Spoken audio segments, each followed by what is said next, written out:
ezinụlọ, the family. Enwere ụzọ ezinụlọ abụọ n'ala Igbo. Ezinụlọ mkpuke nke ndị oyibo na-akpọ nuclear family na ezinụlọ mbisa nke ndị oyibo na-akpọ extended family. Ndị Igbo na-enwekarị ezinụlọ mbisa. Anyị ga-akpọ aha ndị mmadụ enwere ike ịhụ n'ezinụlọ. Ka anyị bido. Izi Igbo with Ngozi. Nna nna, paternal grandfather. Nna ochie, maternal grandfather. Nne nna, paternal grandmother. Nne ochie, maternal grandmother.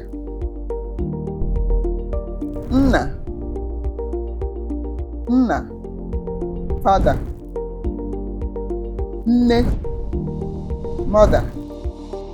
Ọkpara maọbụ ọkpara, first son. Ada, first daughter. Ada, first daughter. Ụlụ, for second daughter and beyond. Nwa nwoke, male child. Nwa nwanyị, female child. Nwa or nwatakịrị, child.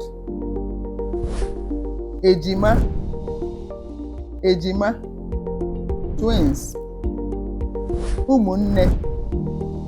Ụmụnne, siblings. Nwanne nwoke, brother. Nwanne nwoke, brother. Nwanne nwanyị, sister. Nwanne nwanyị, sister. Nwanne nne nwoke maọbụ nwanne nna nwoke, uncle. Nwanne nna nwanyị maọbụ nwanne nne nwanyị, aunt. Di, husband. Nwunye, wife.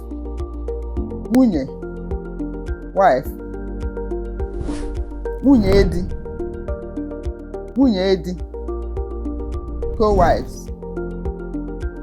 Ọgọ, in-law. Nne di, wife's mother-in-law. Nna